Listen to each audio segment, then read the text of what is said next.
மயிலாப்பூர் சிவகுமார்னா அந்த ஏரியாவே அதிர்ற மாதிரி ஒரு ஒரு பிரபலமான ரவுடி. இன்னும் சொல்ல போனா அவர் வந்து கிங் சிவகுமார் அப்படின்னு சொல்லுவாங்க, டைகர் சிவகுமார் அப்படின்னு சொல்லுவாங்க. சோ அவர் வந்து பல அடைமொழிகள்ல கூப்பிடுவாங்க. அந்த அளவுக்கு வந்து ஒரு ஒரு பவர்ஃபுல்லான ரவுடியா இருந்திருக்கிறாரு. அவர் வந்து வெற்றிமாறன் சந்திச்சார். ஆனா என்ன ஆகும்னா எல்லா நேரங்களும் உஷாரா இருக்க முடியாது. நீங்க எப்படி ஒரு 24 மணி நேரமும் 365 நாள் எப்படி உஷாரா இருக்க முடியும்? எங்கேயாவது ஒரு அசந்த நேரத்துல தான் ரவுடியை போட்டுருவாங்க. இந்த சின்ன வயசுல இருக்கும் போது இந்த மாதிரி ஒரு வாழ்க்கை தொடங்குற காலகட்டத்துல கணவனை முடிச்சுட்டாங்களே, கணவனை போட்டாங்களே அப்படின்னும் போது ரவுடியோட பொண்டாட்டி இல்ல ஒரு வைராக்கியம் இருக்குல்ல. ஆனா அங்கதான் ட்விஸ்ட் என்னன்னா, கழுத்து அறுத்து போடப்பட்ட அந்த சிவகுமார் யாரோ காப்பாத்தி கொண்டு போய் ஹாஸ்பிட்டல் அட்மிட் ஆகி பொழைச்சு 6 மாசம் ட்ரீட்மெண்ட் எடுத்து மறுபடியும் அதே ஏரியாவுக்கு வர்றாரு. ஏரியா மக்கள் வந்து இவர் வந்து ஒரு எப்படி சொல்றது, ஒரு அண்ணனா பார்த்தாங்க, பெரியவரா இருந்தா ஒரு தம்பியா பார்த்தாங்க, ஒரு ஒரு தன்னோட மகனா பார்த்தாங்க, எல்லாருமே தன்னோட உறவா பார்த்தாங்க சிவகுமார. அயோத்தி குப்பம் வீரமணி இருக்காரு இல்லையா, அவருக்கு ரைட் ஹேண்ட் மாதிரி இருந்தார் இந்த சிவகுமார். வீரமணி என்ன சொன்னாலும் இந்த சிவகுமார் கிட்ட அசைன்மெண்ட் கொடுப்பாரு,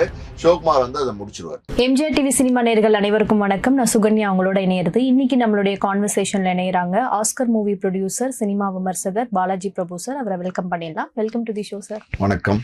எப்படி இருக்கீங்க சார்? நல்லா இருக்கேன், நல்லா இருக்கேன். Okay sir. ஸோ நிறைய படங்கள் வந்து வெளியாயிட்டு இருக்கு, அதை நம்ம பார்த்துருந்தோம். அதில் வந்துட்டு நிறைய ப்ரொமோஸ் எல்லாம் சில இதெல்லாம் பேசப்படுறதா இருந்துச்சு. ரீசெண்டாக வந்து அரசனுடைய ப்ரொமோ வந்து ரொம்ப எல்லாருமே என்னடா அது யாருமே எதிர்பார்க்கல, திடீர்னு தனுஷ் எல்லாம் எழுத்து பேசுறாரு அப்படிங்கிற மாதிரிலாம் இருந்துச்சு. ஸோ இது பேசிக்கா வந்து ஒரு ரவுடியோட இதை தான் வந்து எடுக்கிறாங்க, வாழ்க்கையை தான் எடுக்கிறாங்க படமா அப்படின்னு கேள்விப்பட்டோம். யார் சார் அந்த ரவுடி? வந்து அவர் என்கவுண்டர்ல கொல்லப்பட்டாரு ஒரு 2014 அப்படிங்கிற மாதிரி ஒரு தகவல் இருக்கு. ஸோ தமிழ்நாடுக்குள்ளேயே வந்து அவர் வரவிடாம பண்ணி வச்சிருந்ததாகவும் ஒரு தகவல் இருக்கு. இதை பத்திலாம் பிரீஃபா வந்து உங்களால தான் பேச முடியும். ஸோ என்ன சார், யார் அந்த ரவுடி, என்ன இதுக்கு பின்னணி? அவர் வந்து என்கவுண்டர்ல கொல்லல. முதல்ல அவர் வந்து எப்படி கொல்லப்பட்டாருங்கிறத நம்ம பேசுவோம். இன்னொரு விஷயம் என்னன்னா, தமிழ்நாட்டுக்குள்ளே வரவிடாமலாம் பண்ணல. அவர் தமிழ்நாட்டுக்குள்ளே தான் இருந்தார். அவர் எங்கேயும் தலைமறைவாகவும் இல்லை. அவர் வந்து தில்லான ஒரு ரவுடி, ரொம்ப தில்லான ஒரு ரவுடி. என்ன பிரச்சனைனாலும் ஃபேஸ் பண்ணலாங்கிற மாதிரி மனநிலையில உள்ள ஒரு ரவுடி. அவர் வந்து வெற்றிமாறன் சந்திச்சார். அந்த ரவுடியோட பேர் வந்து மயிலாப்பூர் சிவகுமார். மயிலாப்பூர் சிவகுமார்னா அந்த ஏரியாவே அதிர்ற மாதிரி ஒரு ஒரு பிரபலமான ரவுடி. இன்னும் சொல்ல போனா அவர் வந்து கிங் சிவகுமார் அப்படின்னு சொல்லுவாங்க, டைகர் சிவகுமார் அப்படின்னு சொல்லுவாங்க. ஸோ அவர் வந்து பல அடைமொழிகள்ல கூப்பிடுவாங்க. அந்த அளவுக்கு வந்து ஒரு ஒரு பவர்ஃபுல்லான ரவுடியா இருந்திருக்கிறாரு. இவர் வந்து பாத்தீங்கன்னா 1979 சூனாம்பேட் அப்படிங்கிற ஒரு ஒரு ஊரு, அதாவது வந்து ஈசிஆர்ல இருக்கு. அது காஞ்சிபுரம் மாவட்டம். பொதுவாக ஈசிஆர்ல ஒரு ஸ்டேஜுக்கு மேல போயிட்டீங்கன்னா காஞ்சிபுரம் மாவட்டம் தான். அந்த கோவளத்தை தாண்டிட்டீங்கன்னா அங்க பிறந்த ஒருத்தர். ஒரு 10 வயசுலயே பாத்தீங்கன்னா இங்க ஷெல்டர்புரம்னு ஒண்ணு இருக்கு. நம்ம சிட்டி சென்டர் இருக்கு இல்லையா, சிட்டி சென்டர் எல்லாருக்கும் தெரிஞ்சிருக்கும். சிட்டி சென்டர் பின்னாடி ஒரு ஏரியா இருக்கு. அந்த ஏரியா பேர் வந்து அம்டாவரதின்னு சொல்லுவாங்க, ஷெல்டர்புரம்னு சொல்லுவாங்க. சோ அந்த ஏரியால வந்து குடி வராரு. சின்ன வயசுலயே பாத்தீங்கன்னா கொஞ்சம் இந்த மாதிரி ஒரு ஒரு திமிர்த்தனமா, ஒரு மத்தவங்களை மிரட்டுறது, ஒரு ரவுடிசம் பண்றது, இதெல்லாம் சில பேருக்கு வந்து பிடிக்கும், ஆரம்பத்துல இருந்தே பிடிக்கும். ஒரு சிலர் வந்து ஆரம்பத்துல இருந்தே பாத்தீங்கன்னா மத்தவங்களை வந்து மிரட்டுறது, அவங்கள பயந்து வந்து பணிஞ்சு இல்ல சார் அப்படின்னு சொல்லிட்டு போறது, இதெல்லாம் ரசிப்பாங்க. அதையே அவங்களுடைய கேரியராகவும் மாறிடும். அப்படிதான் வந்து இந்த சிவகுமார், இவர் வந்து சாதாரண சிவாவா தான் இருந்தாரு. 14-15 வயசு இருக்கும் போதே பாத்தீங்கன்னா கஞ்சா ஓட்டுறது, கள்ளச்சாராயம் ஓட்டுறது, அந்த ஏரியால அங்க வந்து இது வந்து ரொம்ப விஷயங்களை, இது ரொம்ப பிரபலமா இருந்தாரு அந்த மாதிரி.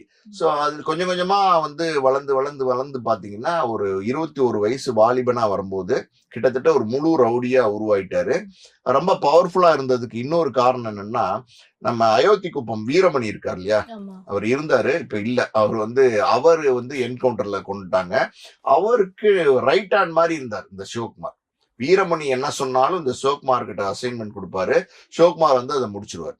சோ ஒரு முக்கியமான ஒரு ஆளா வந்து சிவகுமார் இருந்தாரு. இன்னொரு பக்கம் பாத்தீங்கன்னா பெரிய மகேஷ்னு ஒருத்தர் வந்து அதே அம்டாவரதியில இருந்தாரு, அதே குப்பத்துல இருந்தாரு. அவரும் கொஞ்சம் ஒரு ரவுடி செல்லம்லாம் பண்ணிட்டு இருந்தாரு. ஆனா பெருசா வீரமணியோட சப்போர்ட் அவருக்கு இல்ல. இவருக்கு வீரமணியோட சப்போர்ட் இருந்ததுனால பெரிய ரவுடியா வளர்ந்துட்டாரு. இன்னொரு பக்கம் பாத்தீங்கன்னா இது மயிலாப்பூர். இந்த ட்ரிப்ளிகேன் ஏரியா அப்படின்றது ஒரு ஏரியாவும் ஒரு முக்கியமான ஏரியா சென்னையில. இந்த ட்ரிப்ளிகேன்ல வந்து தோட்டம் சேகர் அப்படின்னா எல்லாருக்கும் தெரியும். அவர் வந்து மிகப்பெரிய ஒரு ரவுடி. ஆளுங்கட்சி அன்னைக்கு வந்து ஏடிஎம்கே வந்து ஆளுங்கட்சியா இருந்துச்சு. ஆளுங்கட்சிக்கு ரொம்ப நெருக்கமான ஒரு ரவுடியா இருந்தார். அன்னைக்கு இருந்த சீஃப் மினிஸ்டரே பாத்தீங்கன்னா தோட்டம் சேகருக்கு வந்து சீட்டு கொடுத்தாங்க எலெக்ஷன்ல நிக்கிறதுக்கு. அந்த அளவுக்கு ஒரு இம்பார்ட்டன்ஸ் கொடுத்து அவங்களை வச்சிருந்தாங்க. அவர் எப்படின்னா ஆள் வந்து ரொம்ப ஷார்ட்டா இருப்பாரு. பார்த்தா வந்து ரவுடி மாதிரியே இருக்க மாட்டார். ரொம்ப கேஷுவலா இருப்பாரு. ஏரியால சும்மா கேஷுவலா போயிட்டு வருவாரு. தோட்டம் சேகர்னா பார்டர் தோட்டம்னு ஒரு ஏரியா இருக்கு இந்த ரத்னா கேஃப் பின்னாடி. அந்த இடத்துல அவர் இருந்தாரு. மெயினா அவர் என்னன்னா இந்த கோவில் திருவிழாலாம் வரும் பாத்தீங்களா, அந்த அம்மன் கோவில் திருவிழாலாம் வரும்ல, அதுல ஏறி வந்து இவர் வந்து பாட்டு பாடுவார். அந்த கானா பாட்டு பாடுறதுல ரொம்ப பெரிய எக்ஸ்பர்ட். தோட்டம் சேகர் பாடுறாருனாலே ஒரு பெரிய கூட்டம் வருவாங்க. அந்த அளவுக்கு வந்து ரொம்ப பிரமாதமா பாடுவார். ரொம்ப எப்படி சொல்றது, காமெடியா நகைச்சுவையா பாடல் வந்து அழகா பாடுவாரு. இது இல்லாம பாத்தீங்கன்னா அந்த ஏரியால இருக்கிற வயசானவங்க பெரியவங்க எல்லாத்துக்குமே அன்பா இருப்பார். ரொம்ப ஒரு பிரபலமான ஆளு. அவருக்கும் மலர்கொடின்னு ஒரு பொண்ணு அதே ட்ரிப்ளிகேன்ல தான் இருந்தாங்க. அவங்களுக்கும் ஒரு காதல் ஏற்பட்டு மலர்கொடியை திருமணம் செஞ்சுக்கிறார். எப்படின்னா மலர்கொடி தோட்டம் சேகர் திருமணம் செய்யறாங்க. அவருக்கு தோட்டம் சேகருக்கு 3வது மனைவி. ஆமா, ஏற்கனவே வந்து 2 மனைவி வந்து தோட்டம் சேகருக்கு இருக்கும் போதே 3வது மனைவியை இவங்களை திருமணம் பண்ணியிருந்தாரு. இன்னொரு ஸ்பெஷலான விஷயம் என்னன்னா, எனக்கு வந்து அந்த ட்ரிப்ளிகேன் ஏரியா ரொம்ப பரிச்சயம். காரணம் என்னன்னா, நான் ராயப்பேட்டால தான் இருந்தேன். ராயப்பேட்டா, ஐசோஸ், ட்ரிப்ளிகேன் எல்லாம் ஒண்ணுக்கு ஒண்ணு கனெக்ட் ஆன ஏரியா தான். அந்த பக்கம் மயிலாப்பூரும் கனெக்ட் ஆன ஏரியா தான். சோ இந்த சிவகுமாரை பத்தியும் நான் கேள்விப்பட்டிருக்கேன். சோ இப்படி இருக்கும்போது பாத்தீங்கன்னா அந்த 3 மனைவியுமே வந்து ஒரே பில்டிங்ல வச்சிருந்தார். கீழ் வீட்டுல முதல் மனைவி, 2வது வீட்டுல மிடில் ஃப்ளோர்ல வந்து 2வது மனைவி, 3rd ஃப்ளோர்ல வந்து 2வது ஃப்ளோர்ல வந்து 3வது மனைவி. என்னமோ அந்த விஜய் சேதுபதி படத்துல 3 பேர்த்தையும் வச்சிருப்பார்ல அந்த மாதிரி 3 பேரும் மெயின்டைன் பண்ணுவாரு. 3 பேரும் பாத்தீங்கன்னா தோட்டம் சேகர் வந்து வெளியில போனதுக்கு அப்புறம் 3 பேரும் அடிச்சுப்பாங்க. பொதுவா அந்த சக்களத்தி சண்டைன்னு சொல்லி கேள்விப்பட்டிருக்கீங்களா கிராமத்துல? பொண்டாட்டி 3 பொண்டாட்டின்னும் போது அவர் போனதுக்கு அப்புறம் 3 பேருமே அடிச்சுப்பாங்க. அவர் வந்துட்டார் அப்படின்னு தெரிஞ்ச அவர் வந்துட்டார் வீட்டுக்கு அப்படின்னு தெரிஞ்சா அப்படியே கப்சிப்புன்னு சைலண்ட் ஆயிடுவாங்க. இந்த சண்டையே நடக்காத மாதிரி சைலண்ட் ஆயிடுவாங்க. அவங்கவுங்க வேலையை வந்து அவங்கவுங்க பார்க்க ஆரம்பிச்சிருவாங்க. அதாவது வந்து எந்த பிரச்சனையுமே இது வரைக்கும் நடக்கலைங்கிற மாதிரி இருப்பாங்க. இப்படி வந்து மெயின்டைன் பண்ணிட்டு இருந்தாரு 3 பேருமே. சோ இந்த தோட்டம் சேகருக்கு வந்து ரொம்ப நாளா வந்து மார்க்கெட் முரளிங்கிறவரு வந்து பெரிய எதிரியா இருந்தாரு. மார்க்கெட் முரளியும் அந்த ட்ரிப்ளிகேன்ல ஒரு பெரிய ரவுடியா இருந்தாரு. அங்க ஒரு மார்க்கெட் இருந்துச்சு. அந்த மார்க்கெட்ல அவர் ஒரு பெரிய ஒரு ரவுடியா இருந்தாரு. சோ ஒரே ஏரியால ட்ரிப்ளிகேன்ல வந்து மார்க்கெட் முரளி, தோட்டம் சேகர் 2 பேர் இருந்ததுனால மார்க்கெட் முரளிக்கு வந்து தோட்டம் சேகர் மேல ஒரு பகைமை எப்பவுமே இருந்துட்டு இருந்துச்சு. சீட்டு வந்து மார்க்கெட் முரளியும் ட்ரை பண்ணாரு எலெக்ஷன் நிக்கிறதுக்கு. ஆனா தோட்டம் சேகருக்கு கொடுத்துட்டாங்கன்னொன்னே மார்க்கெட் முரளி என்ன பண்றாருன்னா நேர அயோத்திக்கு போகும் வீரமணிட்டு போறாரு. அவருமே வந்து அயோத்திக்கு போகும் வீரமணியோட ஆளு யாரு, மார்க்கெட் முரளி. போய் அண்ணா இந்த மாதிரி வந்து நான் சீட்டுக்கு ட்ரை பண்ணேன், இந்த மாதிரி வந்து சேகர் கொடுத்தாங்க, நான் என்ன பண்றது அப்படின்னும் போது என்னடா செய்யணுங்கிற அப்படின்னா, இல்லண்ணே ரொம்ப நாளா வந்து எனக்கு போட்டியாவே இருக்காருண்ணே, நான் வளரவே முடியலண்ணே, என்ன பண்ணாலும் வந்து அவர் வந்து முன்னாடி வந்து நின்னுறாரு, எனக்கு முட்டுக்கட்டையா இருக்காரு, சரி என்னடா செய்யணும் அப்படின்னு, அவர் போட்டுருங்கண்ணே முச்சு விட்டுருங்கண்ணே அப்படிங்கிறாரு. சரி முச்சிடுறா அப்படிங்கிறார். ஏன் போய் அயோத்திக்கு போ வீரமணிட்டு கேக்குறாங்கன்னா, அவர் இந்த ஏரியால இவங்க எல்லாம் வந்து ரவுடிங்கன்னா இவங்களுக்கெல்லாம் பாஸ் வந்து அயோத்திக்கு போ வீரமணி தான். சோ அவருடைய பர்மிஷன் கேட்டுதான் எதுவும் செய்யணும். சோ அவர் வந்து சொல்ற போட்டுடலாம்டா நீ முச்சிரு அப்படிங்கிறாரு. இப்ப என்ன பண்றாங்கன்னா நம்ம மார்க்கெட் முரளி, நம்ம மயிலாப்பூர் சிவகுமார், இப்படி வந்து 12 பேர் வந்து ஒரு கேங். இந்த 12 பேர் வந்து என்ன பண்றாங்கன்னா தோட்டம் சேகருக்கு ஸ்கெட்ச் போடுறாங்க. லார்ட்ஸ் காலனின்னு ஒண்ணு இருக்கு இங்க ராயப்பேட்டால இருக்கு. அந்த எப்படி சொல்றது டுவர்ட்ஸ் அவை சிலைக்கு நோக்கி போகும்போது லார்ட்ஸ் காலனிங்கிற ஒரு காலனிக்கு ஏதோ ஒரு வேலையா வந்து தோட்டம் சேகர் போறாரு. சாயந்தரம் வந்து என்ன ஒரு டைம் வந்து ஒரு 7:30 8 மணி இருக்கும்னு நினைக்கிறேன். போகும்போது பாத்தீங்கன்னா கரெக்டா ஸ்கெட்ச் போடுறாங்க, அட்டாக் பண்றாங்க, சுத்து போடுறதுன்னு சொல்லுவாங்க. அப்படியே சுத்துவாங்க. அதாவது எங்கேயுமே போக முடியாது. அது ரவுடிங்க வந்து எப்பவுமே பாதுகாப்பா இருப்பாங்க. ஆனா என்ன ஆகும்னா எல்லா நேரங்களும் உஷாரா இருக்க முடியாது. நீங்க எப்படி ஒரு 24 மணி நேரமும் 365 நாளும் எப்படி உஷாரா இருக்க முடியும்? எங்கேயாவது ஒரு அசந்த நேரத்துலதான் ரவுடியை போட்டுருவாங்க. சோ அப்படி அசந்த நேரத்துல பாத்தீங்கன்னா தோட்டம் சேகரை முடிச்சிட்டாங்க. டோட்டலாவே காலி பண்ணிட்டாங்க ஸ்கெட்ச் போட்டு. இந்த இந்த இந்த தோட்டம் சேகரை முடிச்சதுக்கு அப்புறம் மார்க்கெட் முரளி வந்து பெரிய செல்வாக்கோட அங்க ஆயிட்டாரு. சோ இந்த இடத்துல பாத்தீங்கன்னா அந்த 3வது மனைவி இருக்காங்கல்ல, அவங்க வந்து ஒரு காதல் திருமணம் பண்ணவங்க. அவங்களுக்கு வந்து தோட்டம் சேகரை போட்டாங்கன்னு அவங்களுக்கு அப்போ ரொம்ப சின்ன வயசு. தோட்டம் சேகருக்கே சின்ன வயசு தான். அவங்க வந்து தோட்டம் சேகருக்கு அப்போ வந்து ஒரு 2 வயசுல ஒரு பையன் இருக்கான், மூத்த பையன். அவன் பேர் வந்து அழகு ராஜா. 6 மாசத்துல 2வது பையன் இருக்கான். சோ இந்த சின்ன வயசுல இருக்கும்போது இந்த மாதிரி ஒரு வாழ்க்கை தொடங்குற காலகட்டத்துல கணவனை முடிச்சிட்டாங்களே, கணவனை போட்டாங்களே அப்படின்னும் போது ரவுடியோட பொண்டாட்டி இல்ல, ஒரு வைராக்கியம் இருக்குல்ல.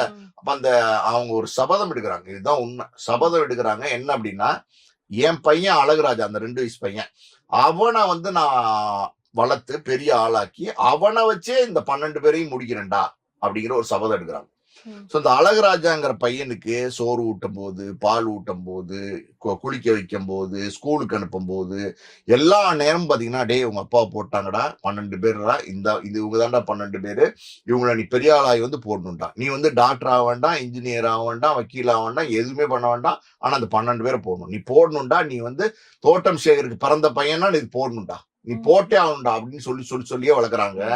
இந்த சின்ன பையனுக்கு என்ன ஆச்சுன்னா 2 வயசுல இருந்தே ட்ரெயின் பண்ணி வரதுனால அவனுக்குமே இந்த கோவம் ஒரு ஸ்டேஜுக்கு மேல ஒரு 10 வயசு 12 வயசு 16 வயசு வரும்போது அப்பா போட்டவங்களை போடணுங்கிற ஒரு வெடி வந்துருது. இவன் என்ன பண்றான்னா, அந்த மார்க்கெட் முரளி இருந்தார் இல்லையா, அங்க அவரை முதல்ல முடிக்கிறான். ஆளுங்களோட ஒரு கேங்கோட போய் மார்க்கெட் முரளியை பிடிக்கிறான். 12 பேர்ல வந்து அடுத்து ஒவ்வொரு ஆளா ஸ்கெட்ச் போட்டு தூக்குறான். இல்ல ஒருத்தர் மட்டும் வந்து அந்த அந்த வெட்டாம எதுவுமே பண்ணாம வேடிக்கை பார்த்துட்டு இருந்திருக்காரு போல. அவரை மட்டும் விட்டுட்டாங்க. மத்த 12 பேர்ல வந்து 10 பேரை போட்டாங்க. இந்த ஒருத்தரை விட்டுட்டாங்க.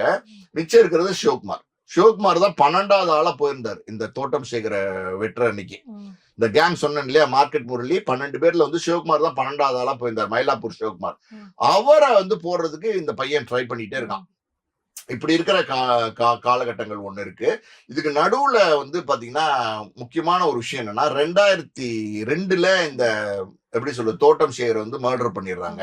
2003ல வந்து நம்ம எப்படி அயோத்தி குப்பம் வீரமணியை வந்து என்கவுண்டர் பண்ணிடுறாங்க. அயோத்தி குப்பம் வீரமணி ஏன் என்கவுண்டர் பண்ணாங்கன்னா, அன்னைக்கு ஆளுங்கட்சிக்கு நெருக்கமா இருந்த தோட்டம் சேகரை அயோத்தி குப்பம் வீரமணி தான் போட சொன்னாரு, ஸ்கெட்ச் போட்டு கொடுத்தாருன்னு அயோத்தி குப்பம் வீரமணியை வந்து என்கவுண்டர் பண்ணிடுறாங்க. அதான் காரணம். அயோத்தி குப்பம் வீரமணியே எதிர்பார்க்கல. அதாவது இந்த மாதிரி வந்து இந்த வேலையை பண்றதுனால நம்ம உயிரே போகுது அப்படிங்கறத அவரே எதிர்பார்க்கல. 2003ல அயோத்தி குப்பம் வீரமணியை போட்டுறாங்க. நான் சொன்னேன்ல, இந்த இந்த இந்த இந்த 2003க்கு அப்புறம் பாத்தீங்கன்னா இந்த சிவகுமார் வந்து ஜெயில இருந்தார் இல்லையா, ஜெயில இருந்து அவர் மறுபடியும் பாத்தீங்கன்னா அதே வந்து அம்டாவராதிக்கு வரார், மறுபடியும் திரும்பி வரார். இந்த மர்டர் கேஸ்ல சம்பந்தப்பட்டிருந்தார் இல்லையா இந்த தோட்டம் சேகர், திரும்பி வந்து அம்டாவராதிக்கே வராரு. அம்டாவராதிக்கு வந்தா அவருக்கு வந்து மறுபடியும் செல்வாக்கு பயங்கரமா கூட ஆரம்பிக்குது. நான் ஏற்கனவே சொன்னேன்ல, அங்க பெரிய மகேஷ்னு ஒரு ரவுடி இருக்காருன்னு சொன்னேன்ல, அவர் வந்து இந்த காலகட்டங்கள்ல அவர் வந்து செல்வாக்கோட வாழ ஆரம்பிச்சிட்டார், பெரிய ரவுடியா ஆயிட்டாரு. சோ இப்ப எப்படி ட்ரிப்ளிகேன்ல 2 ரவுடி இருக்கும்போது ஒருத்தர் தீட்டு கட்டணும்னு நினைச்சாங்க, அதே மாதிரி வந்து இங்க அம்டாவராதியில இந்த ஷெல்டர்புரத்துல ஒரு பக்கம் சிவகுமார் ரொம்ப பாப்புலர் ஆகுறாரு, இளைஞர். இன்னொரு பக்கம் அவர் வந்து பெரிய மகேஷ் வந்து ரொம்ப பாப்புலரா இருக்காரு. சோ இவங்களுக்குள்ள நிறைய பிரச்சனைகள், நிறைய கிளாஷ் எல்லாம் வர ஆரம்பிக்குது. சோ வந்து பெரிய மகேஷ் என்ன சொல்றாருன்னா, டே சிவகுமாரை முடிச்சிருங்க, சரியா வரமாட்டான், ஒரே ஏரியால 2 பேர் இருந்தான்னா பிரச்சனை அப்படின்னு சொல்லி அவருடைய பெரிய மகேஷனுடைய மச்சான், அவர் பேர் வந்து பில்லா சுரேஷ், இன்னும் 2 பேர் அவரோட கூட போய் இதே மாதிரிதான் அசந்த நேரம்னு சொன்னேன்ல நான், அந்த மாதிரி ஒரு டைம் பார்த்து பாத்தீங்கன்னா சிவகுமாரை வந்து மூஞ்சிலே வெட்டுறாங்க. வெட்டி கழுத்தறுத்து ஒரு கூவத்துல போட்டு முடிஞ்சிருச்சு அப்படின்னு சொல்லிட்டு இவர்கிட்ட வந்து சொல்றாங்க. யாரு மச்சான் வந்து சொல்றாரு, பில்லே சுரேஷ், பெரிய மகேஷ்ட முடிச்சிட்டோம் அப்படிங்கிறாங்க. ஓகேடா விடுறா, இனிமே நமக்கு யாருமே எதிரி இல்லை அப்படின்றாங்க. ஆனா அங்கதான் ட்விஸ்ட் என்னன்னா, அறுத்து போடப்பட்ட அந்த சிவகுமார் அவர் யாரோ காப்பாத்தி கொண்டு போய் ஹாஸ்பிட்டல் அட்மிட் ஆகி பொழைச்சு 6 மாசம் ட்ரீட்மெண்ட் எடுத்து மறுபடியும் அதே ஏரியாவுக்கு வர்றாரு, அம்டாவராதிக்கு. என்ன சார் படம் மாதிரி இருக்கு? படம் மாதிரி தான் இருக்கு. மறுபடியும் அங்க வந்துடுறாரு. வந்த அன்னைக்கே என்ன பண்றாருன்னா, அந்த ஏரியா பாத்தீங்கன்னா ஓட்டு வீடா இருக்கும், நிறைய வீடுகள் வந்து ஓட்டு வீடா இருக்கும். அந்த ஓட்டை பிரிச்சுக்கிட்டு இந்த எப்படி சொல்றது இந்த பில்லா சுரேஷ வந்து மர்டர் பண்றாரு. இன்னொரு பக்கம் பாத்தீங்கன்னா 2 பேர் கூட வந்தாங்கல்ல, அவங்களும் அதே ஏரியால தான் இருக்காங்க. அவங்க வந்து ஓட வந்து வெட்டி கொள்றாரு. இந்த 3 மர்டர் ஒரே நைட்ல பண்ணதுக்கு அப்புறம் அந்த ஏரியால இன்னும் பெரிய டானா மாறிடுறாரு. எப்படி சொல்றது, பெரிய மகேஷ் வந்து அந்த ஏரியால அதுக்கு மேல இருக்க முடியாது, அவருக்கு ஆபத்துன்னு சொல்லி அங்க இருந்து வேற எங்கேயோ போய் தலைமறைவாயிடுறாரு.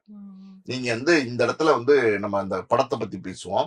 அரசன் ட்ரைலர்ல அந்த நீதிபதி வந்து சிம்புகிட்ட கேட்பாங்க, என்ன கேட்பாங்க, நீங்க 3 கொலை ஒரே நைட்ல பண்ணீங்களாமே அப்படின்னு கேட்கும்போது, நான் அன்னைக்கு வந்து நான் வந்து ஊர்லயே இல்ல, நான் வந்து அந்த நேரத்துல வந்து கேப்டன் பிரபாகரன் படம் பார்க்க போயிருந்தேன்னு சொல்லுவார்ல, அந்த இன்சிடென்ட் தான் அது வந்து இங்க வந்து மென்ஷன் பண்ணிருக்காங்க. இந்த 3 கொலை தான். ஓகேவா? இது இது ஒரு பக்கம். இப்ப இந்த பெரிய மகேஷ் என்ன பண்றாரு, வெளியில இருந்துகிட்டு அவருக்கு வந்து கோவம் இருந்துகிட்டே இருக்கு. அதாவது நம்ம ஏரியா, நம்ம வாழ்ந்த இடத்துல வந்து வேற ஒருத்தன் பெரிய டானா இருக்கான். நம்மளால வந்து அந்த இடத்துக்கே போக முடியல, அந்த ஏரியாக்கே போக முடியல சிவகுமார் இருக்கிறதுனால அப்படின்னு சொல்லிட்டு அவர் கோவம் இருந்துகிட்டே இருக்கு. ஒரு ஸ்கெட்ச் போடுறாரு. ஸ்கெட்ச் போட்டு அவரை முடிச்சிருங்க அப்படின்னு சொல்றாரு. ஒருத்தன் வந்து அதுல அந்த ஸ்கெட்ச் போட்டு பிளான் பண்ணதுல ஒருத்தன் வந்து நம்ம சிவகுமாரோட விசுவாசி. வரான் சிவகுமார பாக்கலாம். என்னடா? ஆமா, என்னடா அப்படிங்கிறான். சிவகுமார் கேக்குறாரு, அண்ணா உங்களை வந்து ஸ்கெட்ச் போட்டிருக்காங்க அண்ணா, முடிச்சிட போறாங்க அப்படின்னு. அப்படியா? என்னையே ஸ்கெட்ச் போடுறான் அந்த மகேஷ், நான் பாத்துக்கிறேன், நான் சொன்னபடி நீ அங்க போய் சொல்லு அப்படிங்கிறான். என்ன அப்படின்னா இவர் சொல்றாரு, அங்க வந்து சூனாம்பேட்டு இருக்குல்ல காஞ்சிபுரத்துல, அங்க வந்து ஒரு கோழி வீட்டுக்கு போறாரு. கோழி வீட்டுனா அவங்க வந்து ரவுடிஸோட கோட் வேர்டு, லேடிஸ் வீட்டுக்கு போறாருன்னு. ஓகேவா? கோழி வீட்டுக்கு போறாரு. பொதுவா லேடிஸ் வீட்டுக்கு போனா என்ன பண்ணுவாங்க, ரவுடிங்க எல்லாம் தனியா தானே போவாங்க, ஆள் எல்லாம் கூட்டு போக மாட்டாங்க, பெரிய பலம் எல்லாம் இல்லாம போவாங்க. அங்க போறாரு, நீங்க அங்க போனா முடிச்சிடலாம் நீ சொல்லு அப்படின்னு சொல்றாரு சிவகுமார். இத போய் அந்த ஆள் வந்து அங்க சொல்றான் பெரிய மகேஷ்ட, அண்ணா இந்த மாதிரி வந்து போறாரு சிவகுமார், முச்சல் ஒரு தகவல் வந்திருக்கு அப்படின்னு. ஓகேடா, உண்மையா அப்படிங்கிற, உண்மைதானே அப்படின்னு. கரெக்டா பாத்தீங்கன்னா அந்த காஞ்சிபுரத்துக்கு போறாங்க. அங்க ஒரு வீடு, இவர் சொன்ன வீட்டுல வந்து அவர் இருக்காருன்னு எதிர்பார்த்து வீட்டை உடைச்சிட்டு, கதை உடைச்சிட்டு இந்த 7-8 ரவுடிங்க பெரிய மகேஷோட ஆளுங்க எல்லாம் உள்ள போறாங்க. பெரிய மகேஷ் மட்டும் என்ன பண்றாருன்னா, இவர் முதல்ல உள்ள போகாம கார்லயே உட்காந்துருக்காரு. ஆளுங்க எல்லாம் உள்ள போனா சிவகுமார் பாத்தீங்கன்னா டான் மாதிரி உட்காந்துருக்காரு. படத்துல பிஜிஎம் போடுவாங்க, டான் டான், அந்த மாதிரி பாத்தீங்கன்னா உட்கார்ந்து இருக்காரு. பொண்ணுங்க இருப்பாங்கன்னு எதிர்பார்த்தா பின்னாடி ஒரு 7-8 பேர் ரவுடிங்க நிக்கிறாங்க தடியா. ஐயோ வந்து சிக்கிட்டம் போலன்னு நினைக்கிறதுக்குள்ள டே மூர்ரா கதவை அப்படிங்கிறாங்க. 8 பேரையுமே முடிச்சிடறாங்க. முடிச்சு வந்து தூக்கி வெளில போட்டு போயிடுறாங்க. சோ இந்த இடத்துல பெரிய மகேஷ் என்னன்னா, ஐயோ தப்பிச்சா போதும் அப்படின்னு சொல்லிட்டு எஸ்கேப் ஆகி போறாரு. ஆனா அந்த பகை இருந்துகிட்டே இருக்கு. மறுபடியும் பாத்தீங்கன்னா 2014 இதே மாதிரி ஒரு ஸ்கெட்சை மறுபடியும் போடுறாரு. பல தடவை அட்டம் பண்றாரு, ஆனா ஃபெயிலியர் ஆயிருது.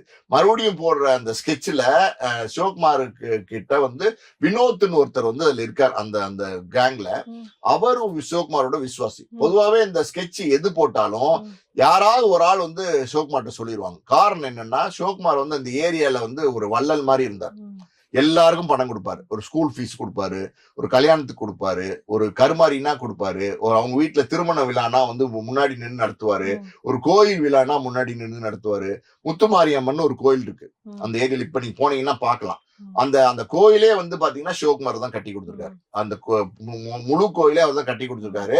அதே மாதிரி அந்த ஏரியால ஒரு கல்யாண மண்டபம் கட்டி கொடுத்திருக்காரு. இந்த மாதிரி நிறைய உதவிகள் செஞ்சதுனால அந்த ஏரியா மக்கள் வந்து இவர் வந்து ஒரு எப்படி சொல்றது, ஒரு அண்ணனா பார்த்தாங்க. பெரியவரா இருந்தா ஒரு தம்பியா பார்த்தாங்க, ஒரு ஒரு தன்னோட மகனா பார்த்தாங்க, எல்லாருமே தன்னோட உறவா பார்த்தாங்க சிவகுமார. சோ பெரிய செல்வாக்கோட இருந்தாரு, எல்லாருமே விசுவாசியா இருந்தாங்க.